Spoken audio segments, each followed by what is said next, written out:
My family planned a trip to Universal Studios Orlando this past February, and to fully prepare myself, I watched all of the movies/TV shows the rides within the park are based on. At first, this was just for fun, but then I thought, hey, I could make a video out of this. So this is not a ranking of how much I liked each ride, but rather how well each attraction pays homage to its IP. Now, we had limited time and the parks were unusually busy for this time of year. I get that wait times are lower than average, but for the middle of the week in February, there did not need to be that many people in the park. All of this is to say, I did not get to ride everything.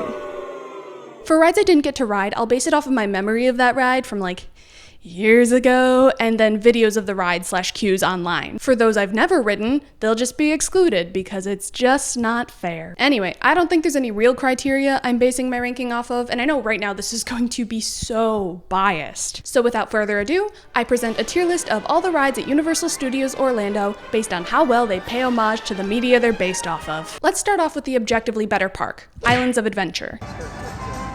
Islands of Adventure?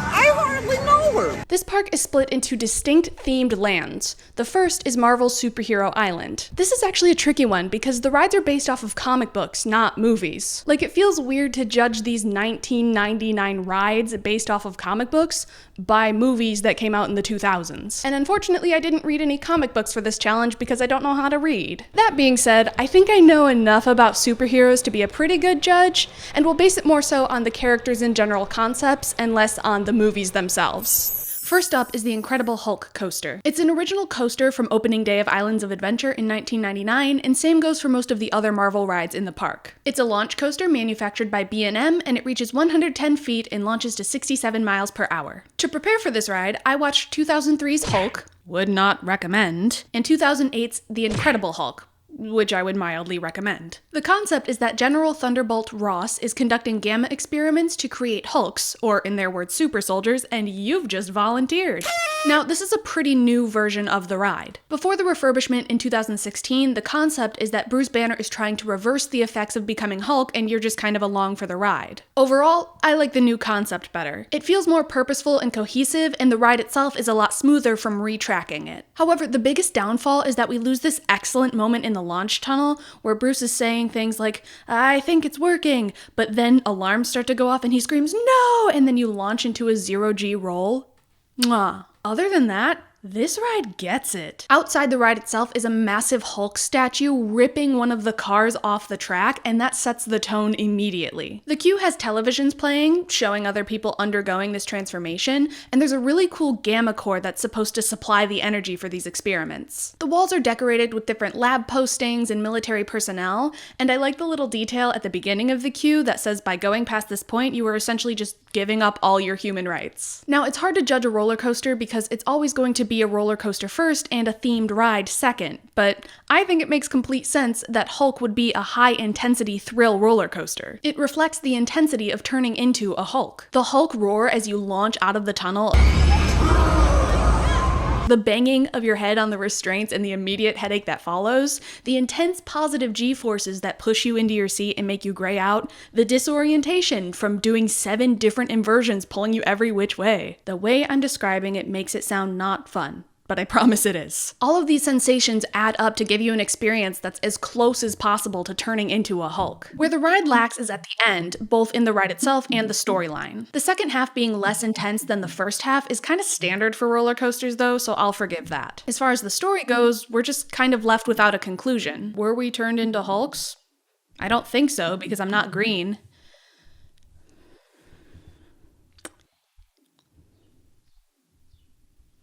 I'm not green or strong or fast. Maybe just a small reaction playing over the speakers, experiment failed. Or experiment success, but again, I don't feel very Hulk-like. I do feel what I can only guess are the after effects of hulking out, though. The poor ending combined with the loss of Bruce yelling is just enough to knock this out of S tier for me. So, Hulk gets an A tier. Up next is Stormforce Accelelatron. It's a spinning ride, exactly like the teacups at Disney from the year 2000. To prepare, I watched the X-Men movie, which was surprisingly good. I might have to watch the rest. The concept is that Magneto is being evil and Storm needs to defeat him, but to harness enough energy to gather thunder and lightning, you need to spin Professor Xavier's power generator as fast as you can. And oh, did we spin fast.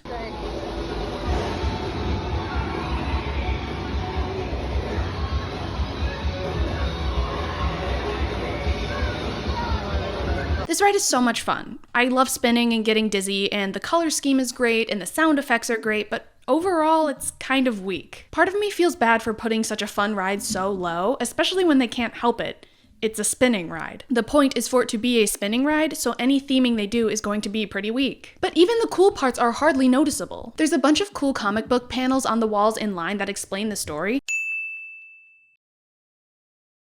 but you don't go anywhere near them because the wait is always 10 minutes or under. They hardly ever open up that area of the line. There's also lightning that goes off, which you absolutely cannot see during the daytime and only kind of can vaguely hear. So like, they did it. She does the thunder and lightning thing in the movie, and she does the thunder and lightning thing here. They took Storm's powers and fit them in the storyline. We got some good narration from Storm and Professor Xavier, and we defeated Magneto. However, I do find it odd that she needs a whole ass machine to make her powers strong enough. Again, I don't read the comics, but I get the feeling she probably would not need us in real life. And the ride holds on to the original comic booky feel, which is always a treat, but overall, Stormforce Accelelatron makes me think teacups more than it does X-Men. C tier. Dr. Dooms Fearfall is another opening day attraction. It's a drop tower that reaches 185 feet and launches at 40 miles per hour. To prepare, I watched both Fantastic Four movies from the 2000s. It was at this point in my watch list that I really questioned the necessity of watching all of these movies. Would watching two incredibly camp superhero movies from the 2000s help me understand a basic drop tower ride that's based on a comic book anyway? Almost definitely not. But at least I had fun. Now, even without reading the comics, I know the movies took some liberties with the character of Dr. Doom, but the basics are the same. He's a supervillain, he's a genius, and he hates the Fantastic Four, especially Reed Richards. To defeat the Fantastic Four, he's invented what he calls a fusion dynamo, a machine that extracts fear out of human beings and harvests it into a superweapon, which, based on the pre-show, looks like a laser. But the fusion dynamo itself is the ride you're about to get on. The queue for this ride is great. It's got an incredible comic book feel with sharp angles and bright colors under dim lighting, especially green and purple to evoke Dr. Doom. Doom bots are placed here and there as well, but the biggest thing in the queue is this massive television which plays a 10-minute video explaining the story. And the way the screen is hung at such an oppressive angle that makes you crane your neck to truly see it is a nice evil touch, though probably not intentional. Unless it was. Dr. Doom, call me. In the video, we have a cartoon Dr. Doom explaining to us how the machine works. Then we have a short with a little stupid guy named Leopold who shows us what to do and what not to do while on the ride. I don't like this bit. The animation and the tone feel very off, like too humorous. Like they should have had a Doombot explain it to us or something, like, to extract maximum fear. Or, to prevent interference with the machine, pull down on your lap restraints, keep your head back, and stow all loose articles in the bins. You know? There's also a short called Latveria, Land of Enchantment. This explains that Doom's already tested the machine on subjects from Latveria, and it didn't turn out so well, so he's come to America. Which tracks. The first thing you see when you enter the line is Latvian Embassy. The parts of the pre-show with Doom are good. It feels like you're watching a real episode of a superhero TV show, but the other parts I could do without. Also, emphasis on watching, not existing in. The downfall of this pre-show is that it's all on a screen, and if you're anything like me, you are not waiting more than 15 minutes for a 40-second ride, so you're gonna miss most of it. Also, it ruins the immersion. I'm watching TV, not being immersed in the world. There is a better way to do it, I just don't know what it is. Beyond that, I think a drop tower is a perfect ride for this concept. Because it slowly raises for a couple seconds as you face a door with Doom's face on it, it builds anticipation and you sit there jittery waiting for it to shoot you up into the air. And then it does, and your stomach was left somewhere on the ground. Not to mention, right before you get shot off, he tells the Doombots to ignore all safety precautions and set the fusion dynamo to maximum extraction or whatever. While a roller coaster might provide constant low levels of fear, a drop tower provides a short burst of high levels of fear. This feels more in line with what an impatient, egotistical supervillain would want. And then you get off, and Doom says he got what he wanted. A real supervillain wouldn't let you live, but this is a theme park, and they can't go killing their guests, so... This also reflects how smart Doom is, because Orlando is full of thrill seekers. People will just walk onto your super weapon without any convincing, and I'm right there with them. So, Dr. Doom's Fearfall has a few things that break immersion, including the TV and the dingy loading area that's riddled with ponytails, and there's only so much you can do with a drop tower ride. But it's a perfectly adequate representation of Dr. Doom's character and his relationship with the Fantastic Four. B tier. Uh-oh, 4D motion simulator dark ride about Spider-Man incoming. It's the amazing adventures of Spider-Man. I may be a little biased, but this ride is excellent. To prepare, I watched all 3 Sam Raimi Spider-Man movies, the 2 Amazing Spider-Man movies, and for shits and giggles because I love them, the 2 Spider-Verse movies, though they didn't really have anything to do with anything, except one time I saw Spider-Gwen merch in the gift shop. The concept is that you're touring the Daily Bugle, but weirdly enough, it's kind of empty. Oh, that's right. It's because the Sinister Syndicate stole the Statue of Liberty and won't give it back until the whole city surrenders and everyone just kind of evacuated. Since you're the only people left in the building, JJJ sends you off in the Scoop, a high-tech vehicle, to get photos for him. And now not only does Spider-Man have to defeat the bad guys, he's gotta protect you, too. Same thing as Storm and Doom, that comic book feeling is front and center the whole way through. The mixture of screens with practical sets and effects really helps with the immersion into a comic book world. Spider-Man suffers a little the same way Doom does, in the sense that most of the backstory takes place on screens, so if you're zooming through the line or brain dead from a full day in the park, you're gonna miss a good chunk of it. The difference is that the screens here are in-world. The first set of TVs advertise the Daily Bugle, the second set display the news, where we're introduced to the villains and heroes and general storyline. This all happens in the Bugle offices, which are so fun to look at. Each desk has different pictures and stuff on its computers, and it feels very lived in. There's awards on the wall and phones ringing, and I really do believe I'm in a newspaper place. Office? Beyond that is a room with a giant screen that alternates between JJ giving you instructions and the Sinister Syndicate hijacking the TV to threaten you and the whole city. This is where the line loses me a little bit. How is JJ talking to us? The villains imply that they're hijacking our regularly scheduled cartoon programming, but it feels like JJ is FaceTiming us, kind of? Or maybe he's supposed to be in the room with us because we are in the Bugle? But again, the screen goes fuzzy and we're interrupted by the villains, so there is a little disconnect there. The final set of screens is before you get into the vehicle, where the scientist who invented the Scoop gives you safety precautions, because actually you're the first people to try out the Scoop. Yay! And he explains your night vision goggles, or glasses, to help you see the 3D effects. Overall, the screens work a lot better for this ride than they do for Doom. The screens are spread out, the tone and styling is consistent across all 4 sections, and there's more emphasis on the immersion of it all. And whatever the queue lacks, the ride completely makes up for. I know Universal has an over-reliance on screens, but this is one of the first ones they did, and you can tell they really put their all into it, so it doesn't bother me that much. And this was insanely new and complicated technology at the time. Spider-Man lets us know early on that we should not be there, because this is one of the most dangerous nights of his life. And ours. This could be the most dangerous night of my life.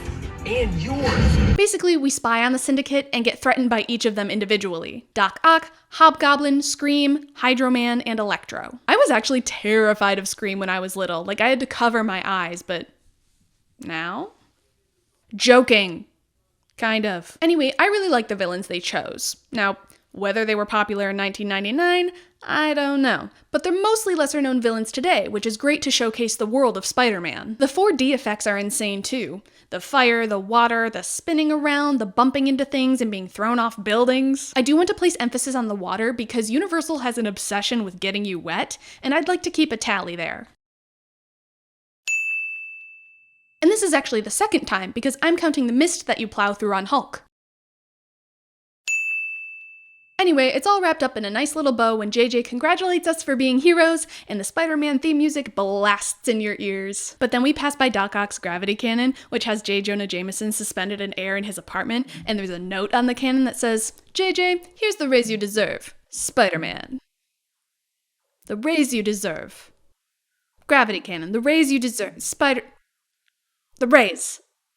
Gravity. This leads me to the humor of the ride, which is very important for Spider-Man's character. There's puns everywhere, there's petty insults everywhere. Doc, you're worse than your haircut. There's quips everywhere. It's great. The humor, the Easter eggs, the campy 3D effects, the understanding of what makes a good and easy Spider-Man story, the sheer idea of placing you in the middle of the Daily Bugle as an introduction to the world this ride doesn't miss.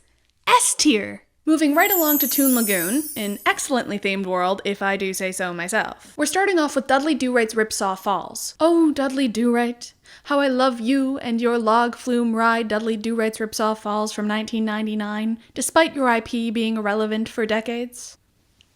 Not to me, though. Dudley Do-Right? I'm gonna do him right. Standing at 75 feet tall and reaching 45 miles an hour, Dudley Do-Right is a ride you'll want to hop on if you enjoy getting drenched. It's not as bad as Popeye, but oh is it close. To prepare for this guy, I watched all 39 episodes of Dudley Do-Right and Friends, and I begrudgingly watched the movie. We will not be including the movie. The movie. The cue suggests you're in an old-timey movie theater, seeing punny posters for movies and passing by our stars' dressing rooms. Then we see cartoons of Dudley playing, including one on a big screen right before you board the log, but when the ride starts, you're now witnessing the events unfold. And the transition from theater set to being in the story is pretty smooth. Like, a case could be made that that's the point, from making the movie to being in the movie. Like, you literally float through a giant set of curtains, so yeah, the ride itself is golden. It opens with Dudley riding backwards on his horse like the opening of the TV show, with the music from the opening of the TV show. It's got Snidely kidnapping Nell, Inspector Fenwick, horse, and it all takes place on Snidely's sawmill, which is a real location in the cartoon. And there you have the reason why Dudley rode to the sawmill, dashed inside when Nell was still on her way to the saw, talked her into sticking a stamp on the envelope, dashed outside the sawmill, rode all the way back to the post, and said to the inspector, It's from Nell, sir. She needs help. We watch Dudley try to thwart Snidely, who's basically already been thwarted by Nell anyways, but he does so by stepping on some TNT and sending us flying down the hill. We recover to see Snidely in jail on Alata-Poo-Poo Island, with a squirrel holding some keys just out of reach, which is a poke at Pirates of the Caribbean, I believe. Hey, what's up? It's Editing Kylie here. That's a beaver. That is not a squirrel, so ignore me every time I call that guy a squirrel, because it's a beaver. Beaver and bear. Bear and beaver. Moron. Dudley is awarded for saving the day, but Nell is kissing his horse, because as we all know, Nell loves horse much more than she loves Dudley. They say, a Mountie always gets his man, but not always his girl. I was convinced that this was part of the show, like that they regularly say this line on the show, but they don't. It is completely made up for this ride, which I love it regardless. Ripsaw Falls has all the important beats of a Dudley story, from the announcer being present throughout the whole ride, Do-Right derailed, Whiplash finds Nell victory time. to the kidnapping of Nell, to the accidental defeat of Snidely via Dudley being dumb and doing wrong. Additionally, a water ride is such a perfect medium for such a silly concept, and it allows wacky hijinks to ensue, like spraying you with unexpected water or faking out the big drop a number of times. And above all else, the ride is funny. It takes multiple rides to catch everything, but my favorite is the sign of a bird that says crossing, and then the next sign has a bird with a gun to the first bird's back and it says double crossing. The safety video is also just goofy. So Ripsaw Falls just kind of invents two characters, Bear and Squirrel. They're introduced as talking mounted heads on the wall who crack jokes in the queue, but during the ride, Bear attacks Dudley, who is painfully unaware of his surroundings, and as we mentioned, Squirrel holds the keys. They also appear right at the beginning of the ride, goofing off in the effects department, but I don't know what they have to do with anything, and nothing comes up when I look them up. All I know is Stokey the Bear from one of the episodes, and this is not him. Additionally, there's one big, completely blank spot on the ride. Like, you see Inspector Fenwick tied up, and then it's just black walls for a while. No visuals, no sound, nothing. What's going on there? This happens to a lesser extent a couple more times. It's not necessarily black walls, but there's points where nothing is happening or there's very little to look at. They're few and far between, but it puts a little bit of a damper on the pacing. I went back and forth on whether this is enough to bump the ride down into A tier, and unfortunately, I think it is. Outside of that, this is a near perfect ride. It's a wildly funny and chaotic cartoon. When some sections are filled to the brim with color and action and humor, all sections should be filled to the brim with color and action and humor. Though my heart longs for S tier, I dutifully put Dudley Do-Right's Ripsaw Falls in A tier. Popeye and Bluto's Bill Drat Barge. I did not get to ride this one because it was down for refurbishment, but I've ridden it before, so I'm gonna plow forward with the full confidence of a man. A man who eats spinach, that is. It's a river rapids ride. You get wet on this ride. You get so drenched to the bone wet on this ride, no ifs, ands, or buts. And they make that very clear throughout the queue. Same as Dudley, it's a perfect medium for a cartoony ride. Oh, and I watched a couple of episodes of Popeye from different eras here and there to prepare, and I simultaneously think I watched too much and not enough. Like, each episode is basically the same, but as I'm looking at the queue, I can't help but think I'm missing things. Also, it's very possible that this ride is based on the Popeye comics, since we're in a comic book world, but the cartoons are basically the same thing. Reading isn't important. Anyway, the concept is a little weak. I'll come out and say it. We enter Bluto's barge garage, but there's a sign somewhere in the queue that says, "Welcome to Popeye's Paradise Cruises." I've never seen this sign in real life because I've never waited more than 15 minutes for the ride, so that part of the queue was never open. I just want to know why we're here. My best guess is that we are renting a barge because you know Bluto wouldn't give it to us for free, intending to go to Paradise Island. But that tricky Bluto, he switches the signs at a fork in the river so that we think we're going to Paradise Island, but we're actually going to Hurricane River. But also, Bluto kidnaps Olive Oyl, and I'm not sure if we're saving her because we happen to be there, or if we set out to save her from the beginning, or we're just watching Popeye save her. Whatever we're doing, there's a clear storyline for the characters that follows an average Popeye plot. Bluto kidnaps Olive Oyl, Popeye goes to save her, the baby Sweet Pea gets into various dangerous situations, and Popeye has to save him too. I don't recall seeing Wimpy anywhere, but that's okay, because he's got a restaurant right next door, and I think that suits him much better. The queue for this ride is standard. Like I said, you're walking through Bluto's barge garage, and there's fun cartoony things everywhere, a couple of interactive things, and a little room where Bluto keeps his trophies and spinach and pictures of Olive Oyl. But out of all the queues, I remember this one specifically keeping me the least entertained out of all of them. The ride itself takes every possible opportunity to splash you with water, and you spin around and watch various scenes unfold, from the kidnapping to Popeye fighting an octopus to the rescue and defeat of Bluto. Now, while I appreciate the dedication to getting you soaked, it does take away from the storyline because you are so preoccupied with how cold and wet you are and how cold and wet the other people around you are that you don't pay attention to what the animatronics and statues are doing, especially on the first go-around. This section of the video feels kind of disjointed, but I don't have super strong feelings about this media or the ride. Popeye can be super generic, so they went with what I think is the best route. A very basic story, and then just distract you with spraying water and colorful cartoony scenery. And I admire the restraint by not shoving references and characters into every little single corner imaginable, but that does leave some bare spots throughout the ride. While the scenery is good enough, there's just too many empty spots for my liking. All of this is to say, Popeye is perfectly adequate. The plot makes sense, the characters are there, and everything wraps up into a nice little semi-cohesive theme. But the song at the end? Banger. As always. Unfortunately, neither the queue nor the ride is strong enough to pull this out of C tier. We move out of Toon Lagoon into a very weird middle area before Jurassic Park that contains one thing and one thing only: Skull Island Reign of Kong, a mostly dark ride made in 2016. I say that because apparently if there's nice weather, there's an outside part, but I've never seen that ever, so debatable. I watched all 3 versions of King Kong for this ride, and I'm so glad I did. Each version is vastly different, but the attraction seems to be based mostly on Peter Jackson's King Kong from 2005. Though none of the characters from the movie are present besides, well, Kong, the different challenges that they face throughout their journey are present. Giant bugs, including man-eating worms. Rest in peace, Lumpy.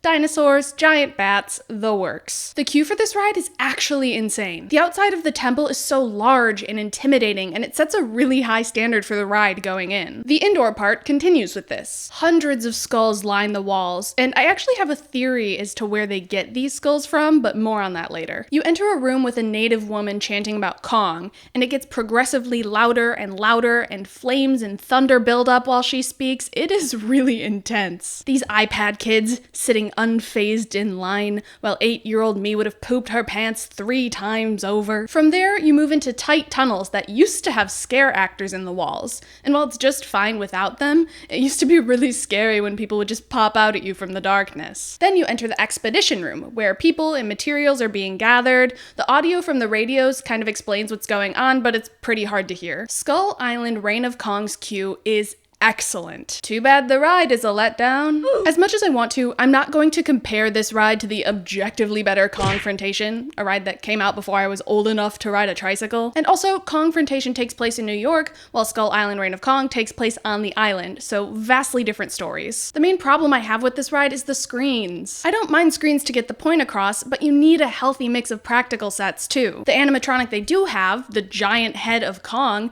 is impressive and beautiful, and it makes me yearn for more.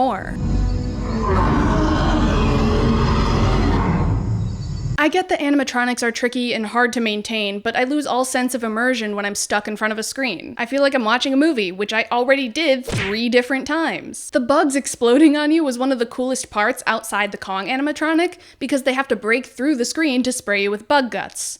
Or water. I also don't mind that the characters are different. In fact, the expedition group that we're on runs into a whole other group, and this really expands the world of King Kong. Though our driver is Will Denham, nephew of the protagonist of the movie Carl Denham, so take from that what you will. And they do have 5 different drivers, so your story changes a bit based on who you get. The safari-style bus makes a ton of sense story-wise, but logistically, it is very hard to see around other people. That means that what's in front of you for a good chunk of the ride is a giant black hole for your bus to drive through. When we get down to it though, we really have to think about the spirit of King Kong. Yes, it's an adventure movie, but it's an adventure movie with something to say, and Reign of Kong gets the basics of it. It remains unclear as to whether King Kong is with us or against us, probably neither, and it lets us know that Skull Island is not something to be meddled with, and beyond that, humans should keep their grubby hands off nature, lest they get eaten by giant worms. Rest in peace, Lumpy. In the end, it is a family ride, so we have to keep death out of it, but I feel like they paid pretty good homage to the story itself with what they had. It's in the method of presentation where the ride really lacks. If only for the super creepy, super cool cue, Skull Island Reign of Kong squeaks out at a low-level B tier. Jurassic Park River Adventure. Oh boy. I think it's perfect, and maybe my Jurassic Park obsessed ass is incredibly biased, but that's it. To prepare, I watched Jurassic Park 2 and 3 and Jurassic World 1 and 2 because I've seen Jurassic Park 1 and Jurassic World 3 a billion times recently, and I thought I'd run out of time, so we cut corners where we could. It's another water ride, water tally don't mind if I do, from 1999 with an 85-foot drop at a 55-degree angle. It sits higher off the water than Dudley, and it holds a lot more people, which makes sense given that it is a tour boat. But okay, the queue is all outdoors and it's pretty well themed, nothing extravagant going on, like it feels like I am waiting to take a boat tour of a dinosaur zoo. The TVs above play Jurassic Journal, the Jurassic Park information channel. It's not dissimilar to something that would play in your hotel room at Universal or Disney, advertising all that there is to do in the park. Our hosts, Abrina and Bowman, talk about all the dinosaurs we're going to see on the tour, including Hadrosaur Cove and Mesozoic Marsh and, safety permitting, the carnivore habitats maybe. Though at the end of the video, it announces that the carnivore paddocks will be bypassed today because of unforeseen technical difficulties. Wonder what that could be. There's also advertisements for other things in the park. Camp Jurassic, the Discovery Center, Pteranodon Flyers, which I will never ride because I am a fully grown adult. And then John Hammond shows up and puts on the charm and talks to us like an old jolly Walt Disney, welcoming us to his park and giving us a little behind the scenes magic. Neat! Note that he's the only character that we see from the movies, and even though I'm in love with Ian Malcolm and I'm very in love with Ellie Sattler, and I guess I'm a little in love with Alan Grant, I appreciate the restraint because inserting them would take away from the world building. It makes sense that the only character there is the creator of the park, and it's just a pre-recorded "Welcome to my park" on the information channel. They do mention the original park, saying that due to unforeseen complications, the project was postponed and then later abandoned. Wonder what that could be. The concept is that you're in another, newer Jurassic Park built in Orlando, because why wouldn't they build in Orlando? Why didn't I build in Orlando? It's Theme Park City, baby! Anyway, you go on the tour and all is well. There's an Ultrasaurus, and a Stegosaurus, and a Parasaurolophus that knocks you off course into the raptor containment area. The radio announces they're calling for a rescue team, but it looks like some compies have already eaten some people, and the only way out is through. We encounter Dilophosaurs spitting venom, raptors, and a massive T-Rex right before plunging down that 85-foot drop, but getting significantly less wet than on Dudley Do-Right. Usually. The building inside the raptor containment area is scary too. Like there's flashing lights and sirens and dinosaurs hissing and shrieking and roaring like, we might die here. But then you don't. And then after the drop, you almost immediately reach the end, exit, and never look back towards Jurassic Park. It's so good. They're doing a theme park in a theme park. They've got it. Not to mention, there's a raft or a boat in Jurassic Park 3, and even more importantly, there's a raft/boat in the first novel that they use to get back to base. River Adventure doesn't pull from Jurassic Park 3 because it's older than Jurassic Park 3. Fun fact, the Hollywood version of the ride was being planned while the first movie was in production. But it does pull a little from the novel, like having Dilophosaurs at the water's edge and having a massive T-Rex try to get at you before falling down a waterfall and stuff. Also, this ride is so broken. The animatronics are broken, broken, the gate is sometimes broken. Like the first time we rode it this go around, the gate was already propped open, and when we got to it, the Ultrasaur wasn't moving. When it did move, it didn't look so good, and a lot of the other animatronics look like they're about to give up any day now. But I think this is the one ride on the planet where everything not working adds to the experience. Because nothing in Jurassic Park works the way it should. They've taken every precaution, they've spared no expense, but life, finds a way, because you cannot control a system this complex. Something will go wrong. So the animatronics don't work, you get bumped out of Hadrosaur Cove into a life-threatening river adventure, and then you just kind of get off. Whereas the abrupt ending of the story in Hulk feels jarring, the lack of an ending here is fitting. Kind of like how the movie just ends. They survive. That's it. That's all they get. We survive. That's all we get. Also, I imagine this is InGen rushing us off the property for damage control. And like, did the rescue team ever try to come? Did anyone else survive? Ugh, Jurassic Park River Adventure is perfect in every way to me, but I need to chill out, and I think you know at this point. It's S tier. I've never ridden Pteranodon flyers in my life, and I have sadly grown too large, so I never will, and I cannot assess. I am sorry. Velocicoaster, well, haha. I've never ridden Velocicoaster. It came out in 2021, and because Jurassic Park and roller coasters are like my top 2 special interests, I have been foaming at the mouth to ride it ever since. We were at the parks February 5th through 7th. Velocicoaster was closed for unexpected maintenance February 5th through 7th. I just wanted to complain about this for a second, but it means I cannot assess. I am sorry. On to the wizarding world of Harry Potter. Beyond the rides themselves, this area of the park is one of the best themed areas I have seen in any theme park. Regardless of how you feel about Harry Potter and J.K. Rowling, Universal did this right. This is how you do immersion. Anyway, the first ride is Harry Potter and the Forbidden Journey, a dark ride from 2010, and I watched all 8 Harry Potter movies in 1 week. The exterior of the castle alone is already insane. If I wasn't surrounded by tourists in 80-degree weather, I would fully believe I'm at Hogwarts. And this continues throughout the queue. Dumbledore has invited a set of muggles to attend a history presentation about Hogwarts.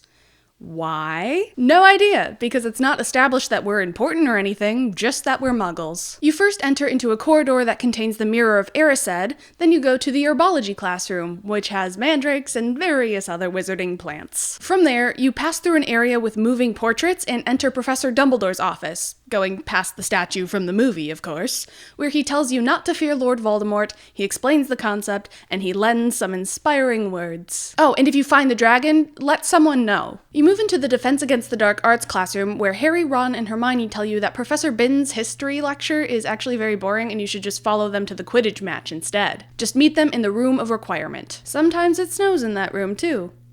You pass by a couple more things from the movie, the fat lady, the sorting hat, then you board magical enchanted benches that take you where you need to go. That was a lot of explaining, but it's hard to describe just how detailed the queue is. Easter eggs are everywhere, probably more than I recognized, like the pensieve or expecto patronum being written on the chalkboard in the classroom. The 4 people that argue in the portrait gallery are the founders of Hogwarts. They really paid attention to everything. The only critique I have is that if you really think about it, the layout makes absolutely no sense. It felt like they wanted to put every single detail in there regardless of flow. Why is the Mirror of Erised just there? Why is the entrance to the Gryffindor common room just there? Why do you go through the entrance to Dumbledore's office, but you have to walk through the portrait gallery before you get to the actual office part? It's little things like that that make me think they crammed every possible thing they could into the space that they had so that people would point and take pictures and say, ooh, it's from the movie. Same goes for the dialogue, especially Dumbledore's. It feels like he mentioned Voldemort because we have to mention Voldemort at some point. It felt forced. The ride itself is great, but it doesn't hold up to the queue. Hermione uses flu powder to get you to the observatory, then you run into the dragon that Dumbledore mentioned, forcing you into the Forbidden Forest, where you encounter Aragog, a bunch of spiders, and the Whomping Willow. You make it to the Quidditch match, only to be attacked by Dementors, and you fall into the Chamber of Secrets. Harry uses Expecto Patronum, you race back to Hogwarts, and everyone says goodbye. The end.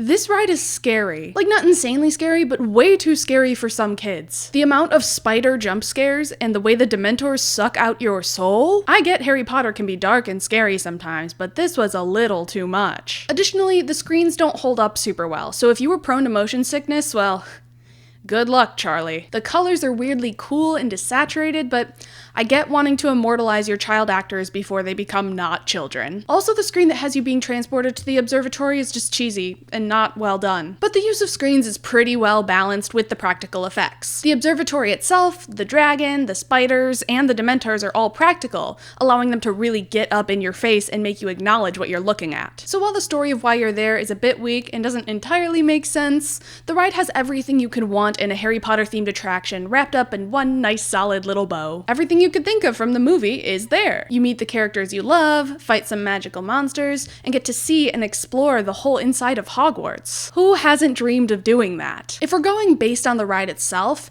it's solidly in B tier, but the queue really holds its own and forces the whole kit and caboodle into A tier. Above all else, it's magical. And isn't that what Harry Potter is all about? Hagrid's Magical Creatures Motorbike Adventure. What a mouthful. It's a 2019 launch coaster that launches not once, not twice, but 7 times. Hagrid is there, it's magical, oh boy were there creatures, half of us are on a motorbike, and what an adventure it was. S tier. I'm kidding, but as a roller coaster, definitely S tier, despite the relatively slow speed and lack of real hills. The max height is technically 65 feet, but the biggest drop is 17 feet, and it's not a drop. It's a drop. And the 50 miles per hour in 4 seconds feels a lot faster than it actually is, especially in the motorbike.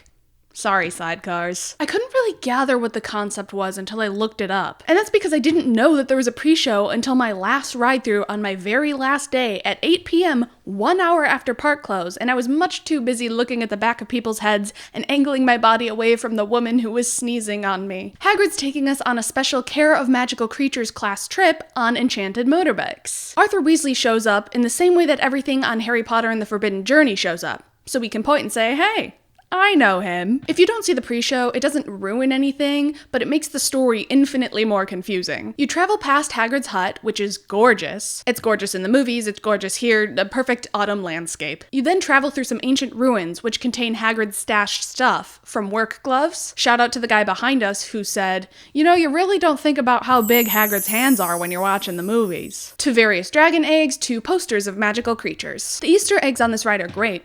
There's a picture of a rubber duck with a note that says Ask Harry, there's Hagrid's spider friends crawling on the ceiling above you, there's a nod to the ride that used to be here, Dragon Challenge. The ancient ruins bit of the queue is a little weird, but I appreciate their attempt to expand the world beyond what we've just seen in the movies. But then the ride takes you into the Forbidden Forest because the motorbike malfunctions. This is par for the course. Something always goes slightly amiss when Hagrid's involved. Sometimes he loses a dragon, sometimes the motorbikes go the wrong way, but it's never anything too crazy, which makes him so lovable.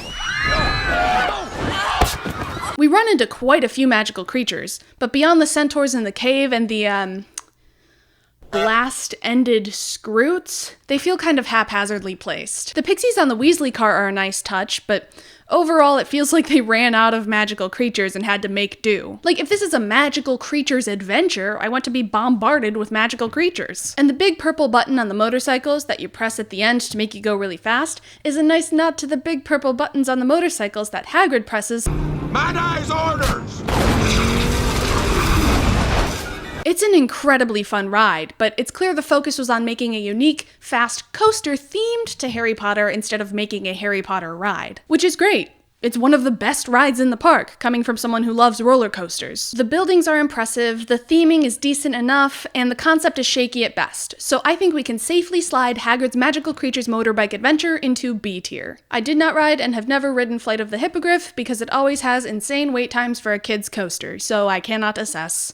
I am sorry. Our last land in Islands of Adventure is the Lost Continent, Seuss Landing. Seuss Landing is, on paper, excellently themed. And for the most part, I feel the whimsy, but the pastel colors give it a rundown feeling, like the paint used to be brighter but is now faded. The Cat in the Hat is a 1999 dark ride based on the Dr. Seuss book of the same name, but the movie basically follows the book beat for beat, then fleshes out the characters and details, and again, I don't know how to read, so it's safe to compare the ride to the movie, even if the ride came out 4 years prior. This is me saying I watched the Cat in the Hat movie. You enter through a giant hat and approach a house with two, adorable-looking children peeking through the windows. On the house it says, I sat there with Sally, we sat there we two, and I said how I wish we had something to do. If you miss this, Sorry, because the ride begins with audio saying, and then something went bump. Okay, here we go, I guess. You board couches that take you through the plot of Cat in the Hat. They have fun, they make a mess, Thing 1 and Thing 2 make more of a mess, Mom is coming home, they have to clean. Fast. Nice and easy. The whimsy of the ride is there, I can feel it. It's just buried under layers of worn-down sets and broken animatronics. Unlike Jurassic Park, this detracts from the overall experience. On one go-around, Thing 1 and Thing 2 were broken. They were just standing there. Soulless. The ride is horrifying in kind of a funny way, and that is in line with the movie. Staring at Mike Myers in a cat costume for too long permanently altered my brain chemistry in an extremely negative way, and sadly, I will never recover. So both the ride and the movie shoot for whimsy and end up terrifying, but I doubt that was intentional. And circling back to whimsy, that's what I'm looking for with Cat in the Hat. They have the plot nailed down to a T, the set looks the part, colorful paints and wonky angles, but unfortunately any ounce of whimsy is taken away by the brokenness of literally everything. It just feels sad. And I know that's not how the Cat in the Hat is supposed to make me feel. Happy? Yes. Silly? Yes. Scared? Maybe a little. But sad? Absolutely not. If anything, it's just a nice break from the Florida heat. This is also a personal thing, but I'd love to see the Cat in the Hat expanded universe. The CEU?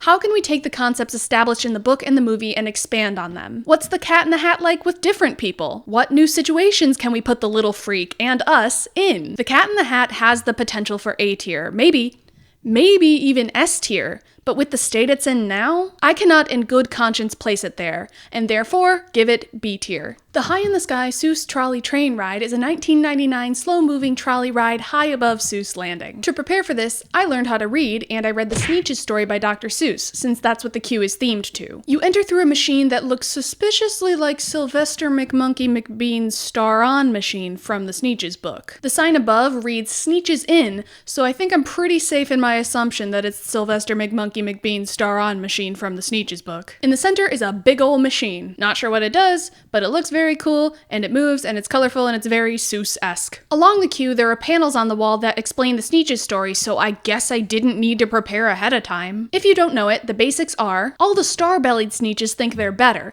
so Sylvester McMonkey McBean charges for a Star-On machine that all the plain-bellied Sneetches rush to get stars on their bellies. The star-bellied Sneetches do not like this, because they need to prove that they're better, so Sylvester McMonkey McBean charges them for a Star-Off machine. This goes on for so long that you don't know who's who, and they learn that none of this matters, and they're all equal. Then the ride has nothing to do with this. That's a lie. The Sneetches story is told through props and animatronics along the way, but there's a 1 in 5 chance you get the accompanying Sneetches audio, which, why are you repeating the same story you just told me? I'm sure there's props from other stories along the way because some of them didn't fit into the Sneetches story, but I don't know what they're from because I thought all I had to prepare was the Sneetches story. Whatever audio we got though is objectively the best one. The narrator just shouted nonsensical words at us and asked us to repeat them, since we're on the ecomaniacal, super reliable, sound-alike all day and night Audiomatic Express. And I'm so on board for that. Is there such a thing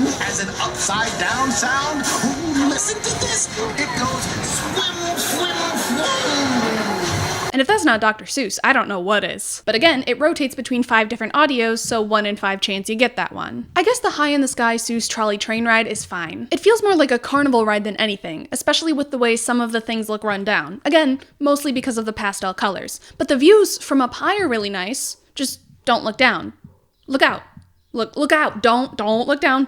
Look out. There's just too much stuff below you that ruins the immersion, like cables and stains and trash. We also went through Circus McGurkus Cafe Stupendous, which would be super cool on a normal day, but the restaurant was under renovations. I'm sure the construction workers loved being watched all day though. I feel like I'm being really hard on this ride, but the concept is just a little weak. I'm sure each audio pays homage to a specific Seuss story pretty well, except for ours, and the visuals, when they're there, line up with the illustrations of a Seuss book. While the Cat in the Hat got low B tier for being extremely mid, the High in the Sky Seuss Trolley Train Ride gets high C tier for not making me feel anything at all. It wasn't great, it wasn't bad, it just exists in Seuss Landing. Mostly. I did not ride and have never ridden One Fish, Two Fish, Red Fish, Blue Fish, nor have I ridden Carousel, so I cannot assess.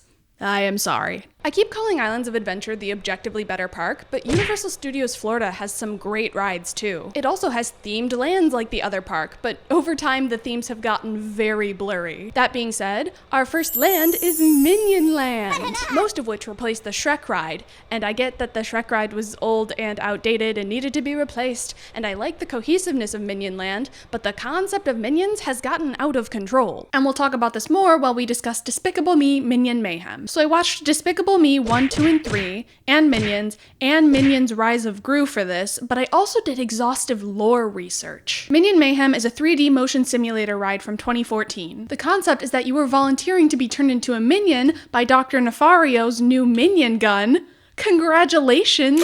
This concept seems so dangerous. You walk through the entrance of Gru's home, which looks perfectly like the movie house on the exterior and enough like the movie house on the interior if the interior was gutted for people to stand in line. On the outside, there's quizzes to study on how to be a minion and some propaganda-esque posters.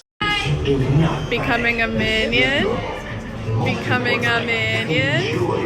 On the inside, there's drawings on the walls from the Gorals, there's Gru's family tree, there's friends and family portraits. It feels mildly pretty lived in, and I think we're in the lower section after you activate his chair. That would make sense, because the Iron Maiden and Gru's chair and a door and a cannon are all on a ledge above us, but I don't know. From there, you move to the lab where Gru explains how it's going to go down. Basically, we need to go through training, and if we back out now, he will shoot us with his fart gun. No way will he shoot you with a fart gun. Oh, no?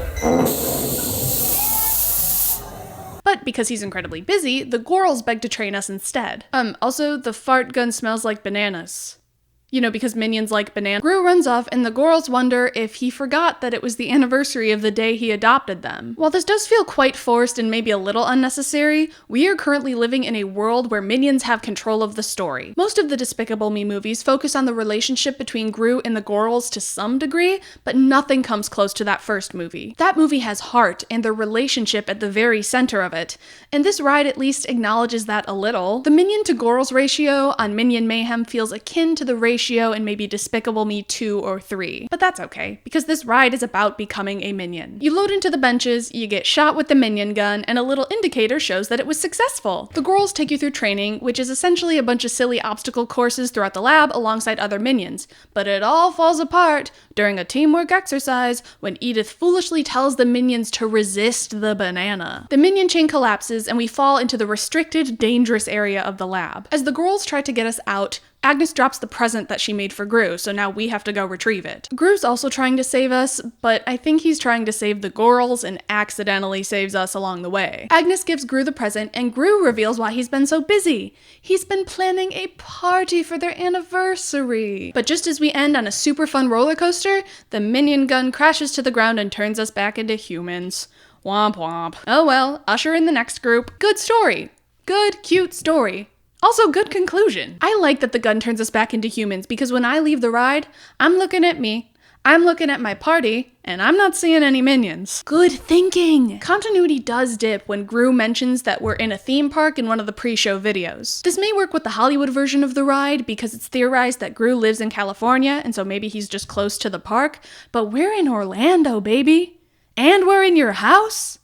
What? Minion Mayhem also lends itself to the theory that Gru created the minions. This was the prevailing theory until the Minions movie, where they claim that minions have evolved and have existed for forever. We do not have time to get into this lore and how angry it makes me, but we can analyze the facts of the ride. They show a video in one of the quizzes that comes from a bonus feature on the first DVD. In that bonus feature, it says that the minions were genetically engineered. After all, we are engineered from the same strand of mutated DNA. At the same time, they show footage from the Minions movie which claims otherwise. Regardless of the origin of the minion, Gru is making them now, and this ride supports that. This is a new, easier method than before, but obviously there are some kinks to be worked out. Minion Mayhem does a good job of preserving the heart and the established lore of the film series. While it feels a little forced at times, and while the ride itself may be better in a Spider-Man or Simpsons-esque format, we've gotta hand it to them. The practical sets are great, the gags are silly, and the minions aren't terribly annoying, and I'd call that a win. A tier. Illumination's Villain Con Minion Blast is Universal's latest attraction. It's a 2023 interactive shooter attraction that you can hardly call a ride. I have my feelings about it, but one thing I will admit is that the concept for the story is fantastic. You're attending Villain Con, which is being held at Universal Studios Orlando this year. Guests will have the opportunity to compete for a spot in the Vicious Six, which is what the ride is. The attention to detail here is impeccable. The pre-show video is playing the Villain Network channel, which talks about the con and what's happening, like cosplay contests, panel times, guest speakers, the works. There's also small bits, like advertising the Eliminator X gun, which is what you use on the ride, and a short segment called Bungled, showing some of the villain world's most laughable failures.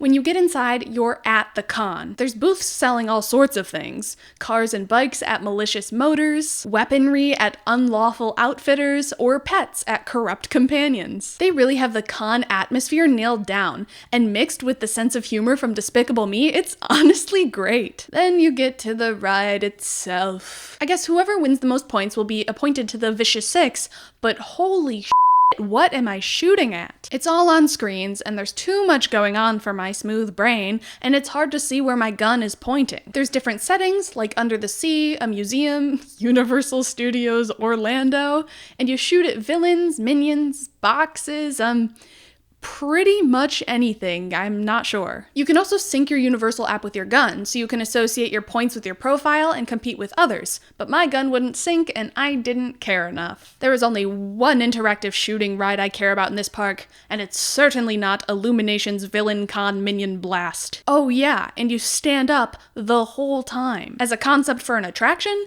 that blows chunks, but it is Villain Con after all, and isn't making people stand up on a ride they've waited forever for in the Florida heat one of the most villainous things you could do? This probably would have benefited from a repeat ride or two, but we didn't really have that much time, and again, nobody in my family cared enough. There is too much being dropped at one time without enough instruction, but upon playing a few more times, I could see myself learning what to shoot at and what not to shoot at and how to find my pointer better. To improve the theming, I would add practicals, as always. They do have a few physical props here and there, but too many screens just ruins the immersion for me. Additionally, targets should be purposeful. Nothing screams, "Shoot at me!" Correction, everything screams, "Shoot at me." And why are they all minions? Give me real threats that I would face as a Vicious Six member. At the end, Bell Bottom says some of us did good and some of us did not so good, but we can fix that by trying again. The Vicious Six wouldn't let us try again. They'd say, "Bye, loser." The queue for Minion Blast is S tier for sure, but the attraction on the whole really suffers and drags the whole thing down to a B tier. Moving into Production Central, we've got the Hollywood Rip Ride Rocket. Good morning, world and all who inhabit it. It is editing Kylie here.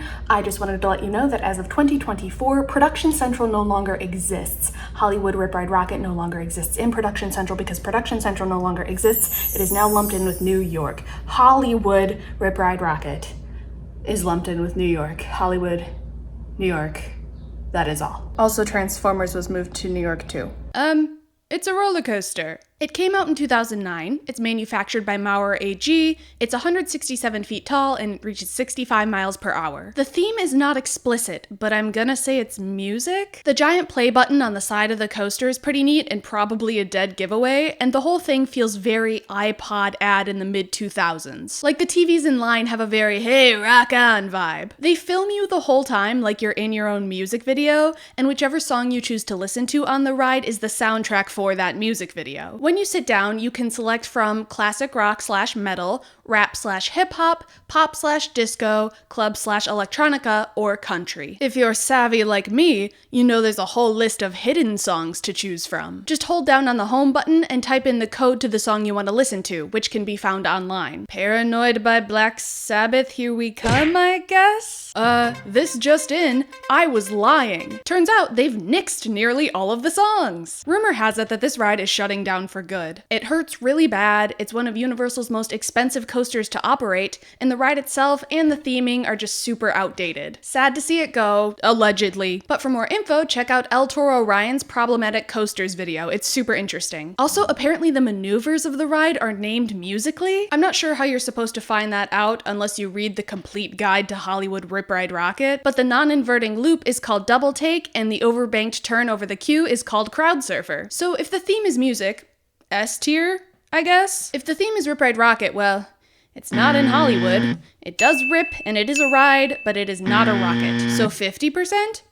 C tier? I legitimately do not know how to rank this one, and for that, Hollywood Rip Ride Rocket, you get thrown into the theme void. Uh-oh, 4D motion simulator dark ride about Transformers incoming. It's Transformers the Ride, 3D. It's the exact same ride vehicle and sort of the same setup and layout as The Amazing Adventures of Spider-Man over in Islands of Adventure, but this came out in 2013. To prepare for this, I watched all 5 Michael Bay Transformers movies.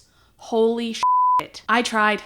I really tried to absorb as much as I could, and all respect to those who love Transformers, but I thought Fast and Furious would be the thing to kill me, not Transformers. Oh boy, was I brain dead by the end. The story, much like the movies, is simple. You've been recruited by the military organization Nest to keep the Allspark away from the Decepticons that have come to Earth. This, to me, immediately places the ride in the second movie's timeline. Nest was formed in the beginning of that movie, they were in possession of a fragment of the Allspark during the movie, and they lost that fragment by the end of the movie, and then the Allspark is never mentioned in the Bayverse again. So Revenge of the Fallen it is. I'm so glad we don't encounter our human friends along the way, except like General Morshower, but that one makes sense. I'm saying I'm glad there's no Sam or Michaela. The Autobots are what matter, and they hold the story well enough on their own. Shia LaBeouf would just ruin it and make it feel like all those other, hey, I know that guy moments on rides. The queue has you walking through Nest headquarters, where you can press a bunch of buttons and pass by that fragment of the Allspark. Red and blue lights flash, there's military stuff everywhere, it's quite immersive. General Morshower explains Nest, while Optimus Prime, Ironhide, and Ratchet explain the deal with Autobots and Decepticons. Wheelie shows us a video of Megatron who warns us to stand down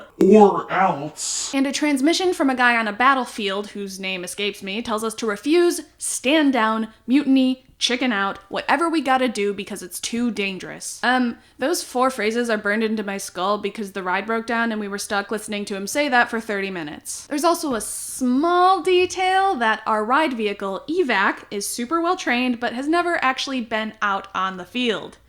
So that's exciting. We board into Evac and the ride is essentially Decepticon catches up to us and almost kills us, Autobot protects us, we run away, the cycle repeats. For this to be the basic formula, I'm surprised how long the ride is. It's like 4.5 minutes full of nonsense and it's so fitting. All of these Transformers movies are 2.5 to 3 hours of nonsense and you're like, why is it so long? It's just robots fighting. So the ride took that concept and ran with it. Oh, and since it's 4D, you know what that means. Steam, fire, and oh yeah, you get wet. We save the day, I mean Evac saves the day by shoving the Allspark into Megatron's chest, like the first movie. So this is like a branching universe that deviates from the movies sometime during the second movie. And we're all congratulated because it was definitely a team effort. As you leave, you pass under a giant Megatron, like a real physical one lodged into the ceiling, and I have to admit it's actually so cool. Speaking of, just as with Spider-Man, the mix of practical sets and screens is excellent. To get you from screen to screen, they fill the corridors with pipes and machinery and all things lower level of the city. I do briefly have to return to the continuity. It takes place in the Bayverse, because General Morshower is there, played by the same actor, and the Autobots and Decepticons look like they do in the movies. So were Sam and Michaela doing their mission at the same time as us? The problem is at the end, where Evac shoves the Allspark into Megatron's chest. This creates a lore discrepancy with how many fragments of the Allspark now exist in this world. But because they don't have Sam and Michaela in the ride, I'm much more willing to forgive them. Like, this is a Transformers story, baby. We've got the Autobots, we've got the Decepticons, we've got the Allspark, and we've got the military propaganda. So yeah, despite my distaste for the Transformers saga, I think any Transformers fan would adore this ride. I loved the details like Bumblebee speaking through the radio, and I'm sure there's plenty more that I didn't pick up on. Transformers the Ride 3D? You get an A tier. And there's only one thing left to say. Autobots, roll out. Race Through New York starring Jimmy Fallon. Well, it exists.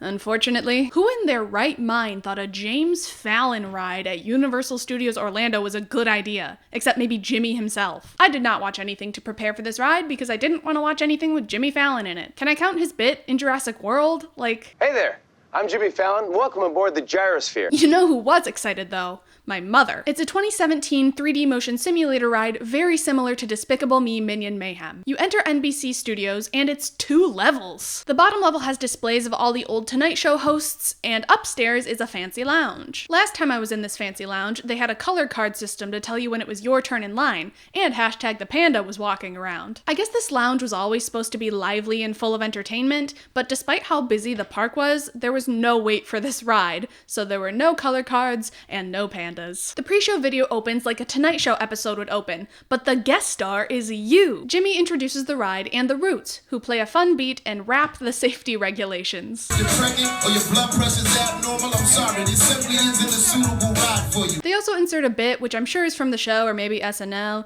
where Sarah without an H because H's are ew sits in an empty theater.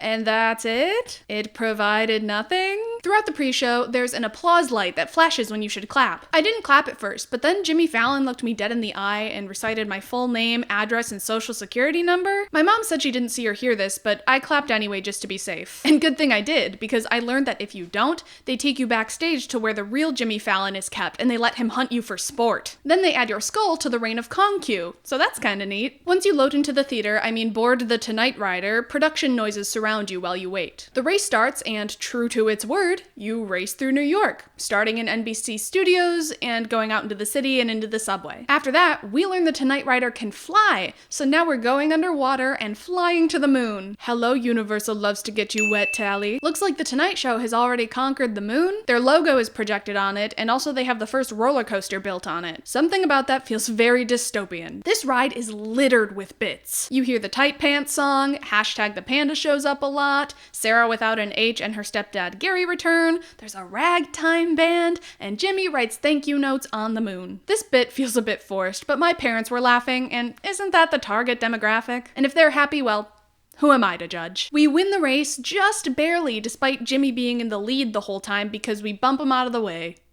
The end. I give this ride a hard time because I don't like Jimmy Fallon and I don't care about The Tonight Show, and the concept is just dumb. I understand Universal is struggling on the IP front, but Jimmy Fallon? Race Through New York is fun though. It's action-packed, the motion simulator is good, and it's full of references. Plus, the whole setup of NBC Studios looks great, and it's actually the only New York ride to be in the New York section of the park. I'm not sure if I'm qualified to give this one a rating because I didn't sit down and dedicate time to watching The Tonight Show, but it seems pretty legit. If you want a legitimate score, A tier. Maybe S tier if the lobby was as lively as they claimed it would be, but unfortunately, Race Through New York starring Jimmy Fallon must be thrown into the theme void to suffer for eternity. Revenge of the Mummy is an indoor roller coaster manufactured by Premier Rides. It's 44 feet tall and launches up to 40 miles per hour, which, now that I'm saying it, does not sound that impressive, but I promise it's impressive when you're on it, so. To prepare, I watched The Mummy from 1999 and The Mummy Returns from 2001. They were mid. The concept is that you, me, us,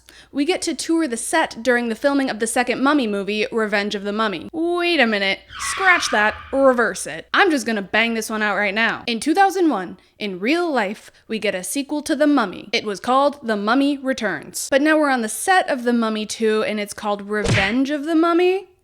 Not to mention this ride opened to the public in 2004, well after the release of the second Mummy movie, in real life. Something, they probably just changed the name during the production of the movie, and we were on set before that name change happened. But during the pre-show, they use footage from The Mummy Returns.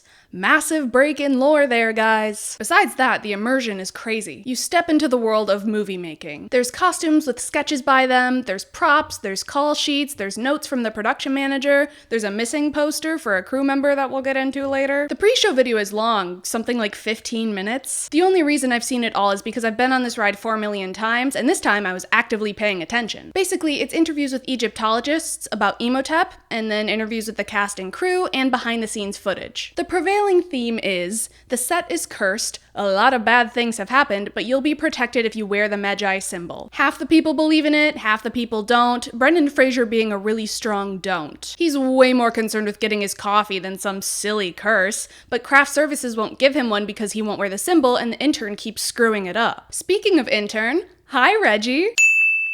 Nobody can get his name right, and he's severely overworked and underappreciated, but he's so happy to be there. Brendan Fraser unfortunately takes Reggie's Magi symbol to show the cameras and then throws it away. So now Reggie is left without a symbol. Surely nothing bad can happen, though. The line slowly transitions into an actual set, as if you've been transported to a 1940s dig site in Egypt. Artifacts replace props, a giant Anubis statue hangs from the ceiling, it's dark, and the whole atmosphere turns into a tomb. Some of the artifacts are magical! If you and another person further ahead in line put your hands on a giant chest at the same time, the ceiling glows red with the Magi symbol. You can also scare people ahead of you in line with bursts of air by pressing a button, or you can scare yourself with a burst of air by sticking your hand into the wall. It's a genuinely creepy and haunting queue. I went when I was 8 years old, and I had to back out because the line itself was just too scary. Eventually, you board minecarts to take your tour further into the tomb. It's not long before you realize you're in trouble because... Hey, wait. I recognize that red hat. Oh no, it's mummified Reggie. He tells us to get out of here because the curse is real. But Imhotep silences him and announces that he's going to steal our souls. From there, it's a rush through a number of rooms in the tomb to escape him. There's rooms full of gold, there's falling doorways, there's a room where scarabs break through the wall which drives you backwards. Eventually you come to a sudden stop where a ride attendant behind some glass tells you the normal ride attendant stuff at the end of a ride. But just kidding, the mummy breaks through the glass and probably kills the girl and sends us further into our doom. I love this bit. It's fun and silly, and they spray you with water to simulate glass falling onto you, and then the ceiling lights on fire. Now, as far as lore goes, it's supposed to be a minecart in a tomb on the set of a movie. There should not be a ride attendant welcoming us back. The fake out is very appropriate for something like the Mummy movie, but it's not supposed to be a roller coaster. The ride really ends with Brendan Fraser welcoming us back. Hey, welcome back. He hopes we enjoyed ourselves, but he would have enjoyed this interview a lot more if he had gotten his cup of coffee. A ghostly skeletal hand appears to give him his coffee, but once he realizes what it is, it's too late. The being kills Brendan Fraser, and then we leave. I'd like to think the crew of the movie didn't know any of this happened. Like, they send us into the mine and we went on a harrowing adventure, and then Brendan Fraser welcomes us back in a tone that says, "Hey, hope your minecart was fun, meanwhile my life sucks." So we leave the set immediately and want to forget anything that just happened back there. Good luck to everyone making the movie, but we are leaving now. The atmosphere for this ride is the biggest sell for me. A roller coaster is a very fitting medium for a movie and a concept this intense, and they handle the transition from being on a movie set to being in the story a lot smoother than they do on Dudley Do-Right. The balance of humor and horror really matches the movies well too, and there's literal direct quotes. I had this ride memorized at one point, so when I was watching the movies, I'd hear them say a thing and I'd say, oh, like on the ride. Mostly stuff like, death is only the beginning. Death is only the beginning. Death is only the beginning! You know, typical Mummy stuff. This one's weird. Like, it's an S-tier roller coaster, no question, but I don't really like the movies, so it's hard to compare them. Like, if the ride is miles better than the movie, does that make it a bad tribute to the movie? I don't think so, but it's interesting to consider. So I've talked about Revenge of the Mummy long enough. I know there are lore discrepancies, but I can't justify them bumping the Mummy out of S-tier so the Mummy gets S-tier. I just need to make sure you see this so that you know I'm Dom Toretto. I don't know if it'll be hidden behind the mic, and I just need to make sure you see it. Our next land is San Francisco, which only has one ride, Fast and Furious Supercharged. If you know anything about anything, you'll know that this ride has a reputation for being the worst in all of Universal Studios Orlando. It was actually part of the studio tour in the Hollywood Park first, but in 2018, they opened it as its own attraction in Orlando. To prepare, I watched all 11 Fast and Furious movies, including Fast and Furious Presents Hobbs and Shaw. Now, how would you theme a Fast and Furious ride? Surely the bare minimum would have us racing cars, right? Wrong. It's a dark ride that takes place on the same kind of ride vehicle they use in Kong, only now it's called a party bus. Alternate universe where they take the party bus to Skull Island and the safari bus through San Francisco. At least I assume this takes place in San Francisco. The movies take place in LA, I think. Though the villain is Owen Shaw, so if it takes place during the 6th movie, it's in London. But if it's after the movie, why, we could be anywhere. Anyway, Dom won another race and we're all invited to the after party. We learned this in the break room, or as Dom calls it, the family room. My brother calls this the family room. It's set up like a garage break room with pictures of family everywhere. From there, you move into the war room, where Hobbs warns us that the FBI is going to shut down the party, which will lead Owen Shaw, the villain from the 6th movie, directly to us. But keep the party going. It'll be a good diversion. Distraction. I don't know. The queue is everything I'd expect from a Fast and Furious attraction. It's set in a tropical climate, Dom's Charger is there, the other cars are there, and there's the picnic table where they all have family dinner at the end of every movie. And something about the beer that I don't remember. And the pre-show rooms are decorated very well too. They feel super lived in. I cannot go further without mentioning Pat and Jamie. They're characters played by 2 live actors responding to Tej and Hobbs and Mia's video calls. They're always super sarcastic, and our actor who played Jamie kept calling Hobbs hot. Like, they know the ride's lame. We know the ride's lame. Let's just have some fun with it. Spread the word. Okay, we need to tell everybody. Keep it in our family. We need to just tell the family. Just don't say anything, please. Hey, it's Hobbs. It's Hobbs. I said that. Major shout out to those actors. Anyway, we board the party buses and one of us is a federal protection program witness and Owen Shaw is after them, which endangers everyone else on the party bus. Putting that aside, we start the journey. Now, just as with any good Fast and Furious movie, the first scene is a bunch of dancing, nearly naked women. The FBI shuts it down, Roman complains, Dom and Letty literally rise from the ground to tell him off, and Hobbs backs us all up with a big gun. We hide in a parking garage, but Shaw finds us and tries to kill us, but Dom smashes into him with his charger, and we speed away. This is actually where it gets crazy, because the bus throws you around every which way, and there's so much action happening on both screens, it's hard to know what to look at. Cars crashing, flames everywhere, Dom's hanging from a helicopter, but he's like the size of the helicopter. Letty's operating heavy machinery. It's so wild and overstimulating. And then all of that lasts less than a minute. We jump a ramp, escape Shaw, and Tej tells the witness that whoever they are, they're lucky. But it's time to party. And then we leave. I don't know where to start. I knew this ride was bad, and I thought watching the movies would make it worse, but honestly, the context makes it more camp. Like when Vin Diesel calls me family, well, hey. And the fact that they emphasize 400 times that we need to turn off our cell phones so Shaw can't track us. Please turn off your cell phones and put away your cameras.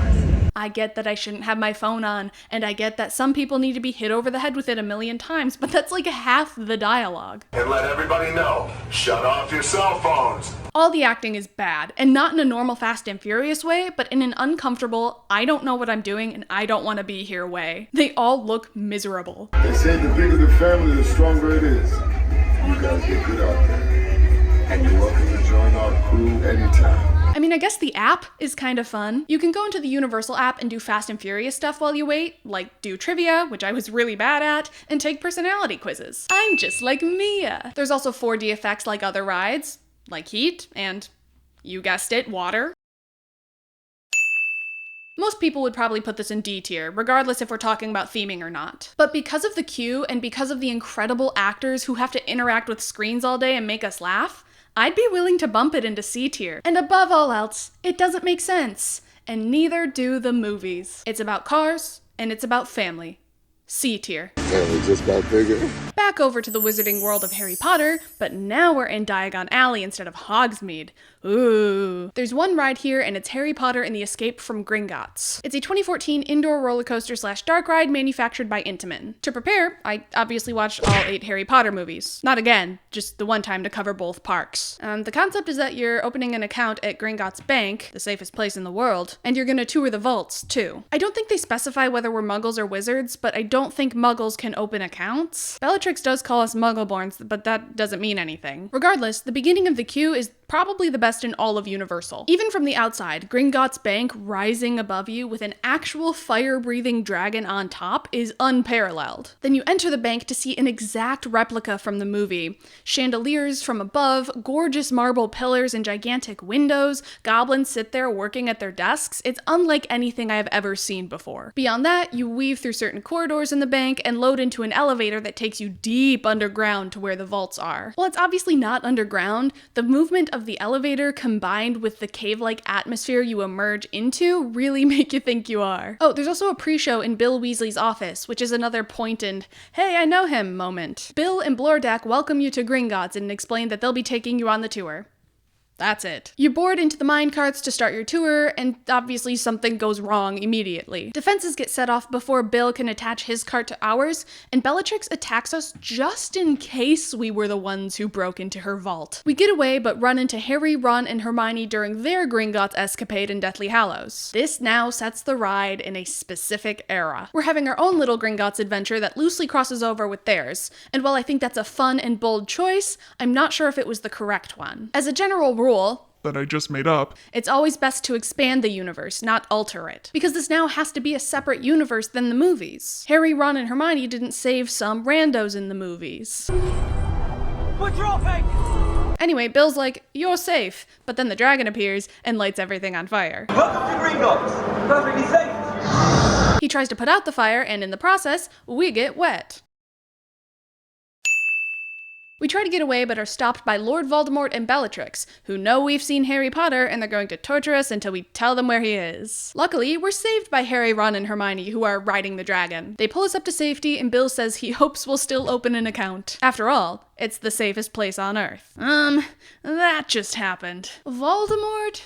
Really? If this were really the movies, he would have killed us. We would not have escaped. Also, Bill acting like Lord Voldemort wasn't just there threatening to kill us. And I just want to mention briefly that my dad didn't understand what was going on. I know we're concerned with how well rides pay homage to the media they're based on, not how well they appeal to everybody, but people who don't know Harry Potter are really left in the dark on this one. Just wanted to put that out there. I'm gonna be really controversial with this rating. Gringotts is an excellent roller coaster, but that's not what we're concerned with here. Minus the beginning of the queue and the breathtaking exterior, this ride is kind of fine as far as theming goes. It's definitely the worst offender of the hey, I know that guy phenomenon out of all the Harry Potter attractions. There's a fine line between filling your attraction with cool references and overloading it with every reference imaginable. Why is Lord Voldemort there? Paying homage to something doesn't necessarily mean including every single thing that's ever been in that piece of media. Why is Lord Voldemort there? Universal had big shoes to fill following the castle, and they succeeded for the most part. But you are fundamentally altering the canon when you place us in the movie, and I would have loved to see another expansion of the Wizarding World. High B tier. Moving on to the World Expo area of Universal Studios Orlando, we arrive at Men in Black Alien Attack. Oh god, what a ride. It's an interactive dark ride from the year 2000 that has you shooting at aliens. To prepare, I watched the first 3 Men in Black movies. Thinking about it now, I should have watched the remake for the spirit of it all, but I didn't because I forgot it existed. Concept is obvious. You're visiting an exhibit from the 1964 World Fair, the universe and you. Are we alone? But surprise, it was a facade! You're actually being recruited by the Men in Black to see if you have what it takes to become a defender of Earth. Agent Zed hijacks the presentation that's being broadcast to you, and apologizes for all that silly theme park nonsense, then explains why you're here. You board an elevator that takes you to headquarters, and walk through some futuristic corridors and hallways, and the set dressing? Why, it's out of this world. For real, like there's signs pointing to human resources, but also to alien resources, but also to fingerprint removal. There's postings for their upcoming auditions for Oklahoma, calling all bipeds who move well. Ugh! And in the break room drinking coffee? You know 'em, you love 'em, the worm guys. From there, you move into the immigration room, which looks exactly like the one in the movie, just scaled down a little bit, complete with Bob and his twin sitting at the desk and one giant screen. The screen shows us aliens on the criminal alien transport ship that's about to be deported. Jay and Zed give us the gist, but then there's a bunch of clips of them neuralizing us through the camera. Does that work? Check the lore. The lore says nothing, sir. Did you actually check? Nah, I'm too lazy. Okay, Rip Torn's and Will Smith's performances are also a little stiff. It feels like they're forgetting their lines as they're talking, but what can you do?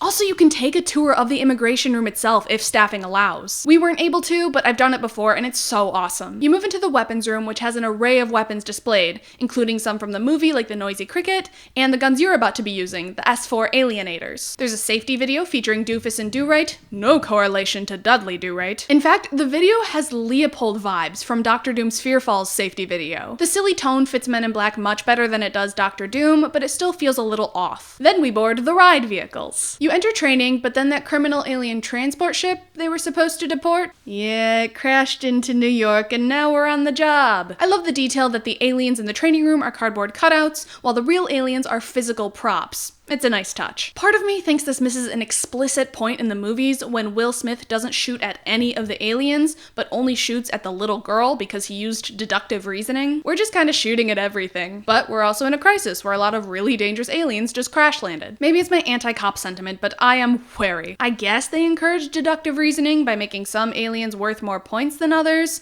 The ones that are disguised or small or hidden, you have to think about what you shoot. Maybe that's a stretch, but how do you discourage shooting on a shooting ride? When you reach the end, there's a massive bug that's about to eat you, so Zed has you push the red button. Like in the car, in the movie. But instead of flying onto the ceiling, you spin out of control and defeat the big bug. There are so many endings to this ride, depending on if your cart got Galaxy Defender, Cosmically Average, or Bug Bait, and then depending on if the cart on the other side of the tracks got Galaxy Defender, Cosmically Average, or Bug Bait. The best record I can find of all of the endings is in a Reddit thread I will link below, because I certainly don't remember any of them. Because I got neuralized. Because no matter how well you do or how well Will Smith says you performed at the end, you get neuralized. Can't go walking around the park knowing this stuff. They'll call us if they're interested. Now here's me bragging about my high score. It's nothing impressive, but way higher than when I started, all thanks to the Men in Black 900 Club on Facebook. Lastly, you pull into the station, and as a callback to the poster you see on the way in, a big sign reads, "Are we alone? Of course we are. The universe is yours. Make it a happy one."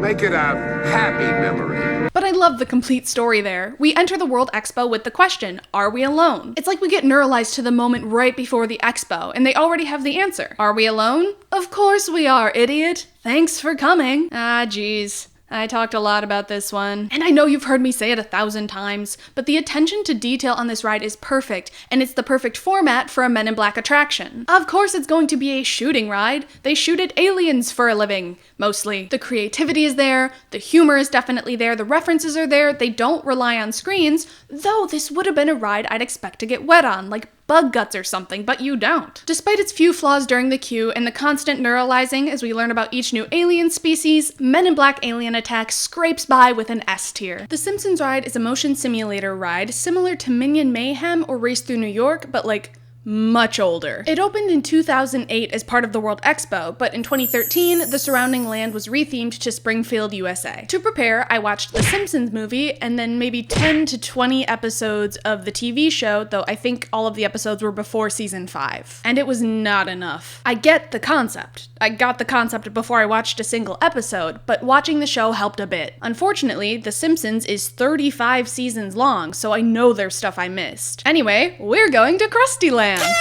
So we wait in line outside. It's very colorful, and there's a couple posters that advertise different attractions throughout Krusty Land, like Captain Dinosaur's Pirate Ripoff, or the Sea Captain's Queasy Time Lagoon. Besides that, not too much going on. TVs hang above you to play different bits from Krusty or different bits from Itchy and Scratchy, but they also play Simpsons episodes, which keeps me wildly entertained but ruins the immersion. Like, if I'm at Krusty Land, why am I watching the wacky hijinks of some family? The indoor area of the queue has a lot more going on. Krusty warns us of a psychopathic killer on the loose somewhere in the park, Sideshow Bob, who has a vendetta against Krusty and against the Simpsons family. But there's probably nothing to worry about, so Krusty picks a family to be the first ever to ride the all-new Thrill-tacular, upsy-downsy, spins-aroundsy, teen-operated thrill ride. And that family is the Simpsons. And then they get to pick another family to ride with, and Bart picks us. How about these guys? Sure, whatever. They look clean. We move into another section that looks like a fairground. Like Apu is running a food stand that says, "We'll deep fry anything," and groundskeeper Willie is running a knock the bottles over game. They're both on screens, which I'm now realizing are supposed to act as windows,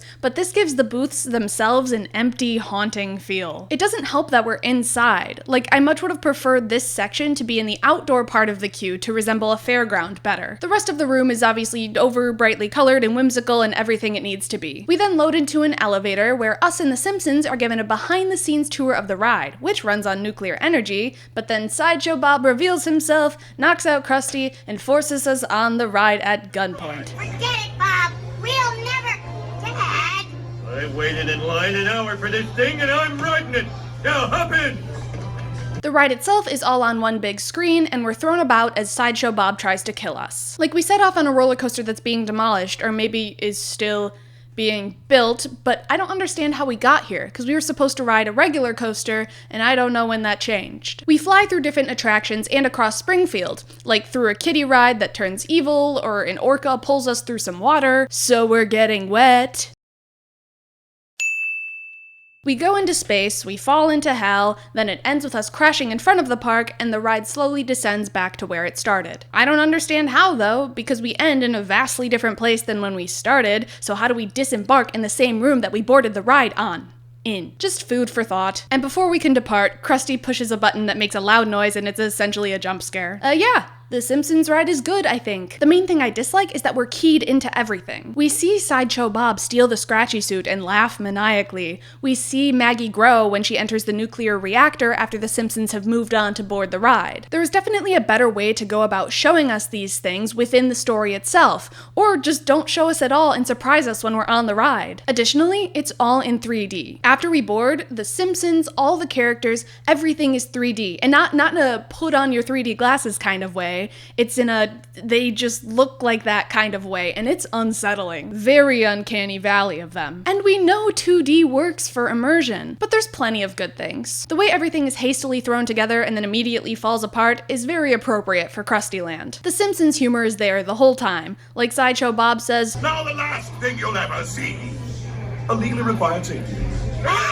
Or we crash into a sign that says, "Send money to Universal." There's little quips everywhere, and while they can't put words to this style of humor, if you've seen The Simpsons, you know what I'm talking about. Also, the violence on this ride is insane. We get threatened with a gun. I saw Lisa tripping on something in one of the episodes playing on the TVs. The safety video with Itchy and Scratchy has decently graphic injuries. Like, it's not mature, but it's mature enough, you know? And while the whole attraction was filled with characters we know and love, it wasn't overboard. They include the characters they need to include to get the story across, so it's not a big offender of the "hey, I know that guy" phenomenon, because they do have everything Simpsons, and I hear fans of the show really enjoy it. I just wish they took that extra step to insert us into the story instead of having us watch it, especially on very small, obviously those are TVs, screens, and I wish they placed a little more emphasis on cohesion. Low A tier. How fitting to have our last attraction be Universal Studios' oldest standing attraction, E.T. Adventure. It's a 1990 dark ride that has you riding bikes to E.T.'s home planet, the Green World. To prepare, obviously I watched E.T. the Extraterrestrial. I didn't read the sequel novel, which I know has information on his home planet, so if there's any contradictions there, I do not know about them and frankly do not care about them. Basically, all life on the green planet is dying and they need E.T.'s help to restore it because of that old healing touch he has. Ouch. Oh, stop that. Ouch. No, don't. Ouch. Ouch. It's a fake knife. Is he really the only one with that power? What immense pressure on such a little guy. But we are tasked with bringing him home. We are given this information by Steven Spielberg. Love him, but he shouldn't be here. I get we're trying to imply that E.T. exists in our world, and obviously Steven Spielberg exists in our world, but Steven Spielberg is the director of the movie E.T. And I can tell he's so passionate about it, and there's something incredibly charming about these videos, so I feel bad citing this as a negative thing, at least for the video, but such is life. You give your name to an assistant who, in exchange, gives you an interplanetary passport, then you head inside. What awaits you is a beautiful, enormous dark forest with the best smell I have ever smelled. You can imagine my disappointment when I learned they no longer use the smell that I remember so fondly. It's a good thing I have this candle. As you walk along the forest, there's a couple props hidden here and there. An animatronic Botanicus occasionally pops out asking E.T. to please return, and then we pass by the Speak and Spell toy he uses to learn English and later build a communicator with. It spells out H-E-L-P-E-T, help E.T. Should Botanicus be here? Is he on Earth? Is he on the green planet? Unclear. You then board the ride vehicle, which is a set of bikes, because how could it not be? It can only be bikes, with E.T. in a basket in the front, of course. Right out the gate, the scary NASA scientists are trying to stop us, and the animatronics do an excellent job of mimicking just how scary and unsettling the scientists in the movie can be. It's almost overwhelming. The grown men yelling at you, the machinery beeping, the bright white lights flashing at you from a dark forest. Luckily, we escape them as E.T. lifts our bikes into the the air and we get a breathtaking view of the city below. Something about the city being a scale model instead of a screen just adds to the feeling of awe, but before you know it, you're rocketing through space and then you're on the green planet. E.T. welcomes us and we ride along as he uses his healing touch to save the planet. He also introduces us to his friends along the way, and the room opens up into a magical world of color and waterfalls and strange plants and the weirdest little freaks you've ever seen. After our short tour, E.T. bids us farewell, and remember when you gave your name to the assistant in the queue? E.T. says goodbye to each of us by name, and it's so sweet. Goodbye, hello, friends, farewell.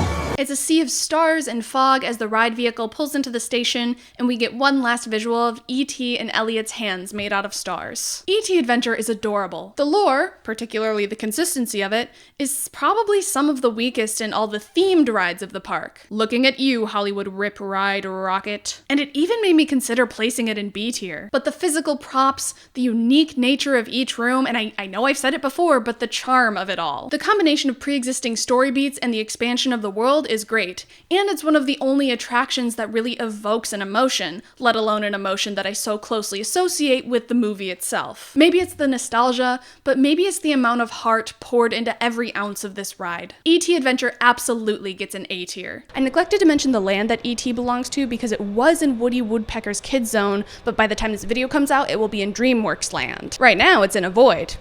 At least it's not the theme void. And that's it. Here is our full list. If you'll notice, there's so many things in A tier, and that's for a good reason. Universal may have an over-reliance on screens. There are 0 screens. But it pays attention to its IPs. The people who create the attractions at Universal really understand the material they're working with and the themes imbued in them. There's some fear for the future of Universal parks because they're running out of IPs and you can only keep certain attractions so long. But like Epic Universe is about to open. It's got more Harry Potter, but it also has How to Train Your Dragon and Super Mario World and classic Universal monsters. The monsters alone are proof enough that your IP doesn't need to be recent for it to be interesting. The Universal parks will be alright. In fact, I think they'll be more than alright. Their current selection of attractions are engaging and re-rideable, and the future surely has more to come. Thank you for watching.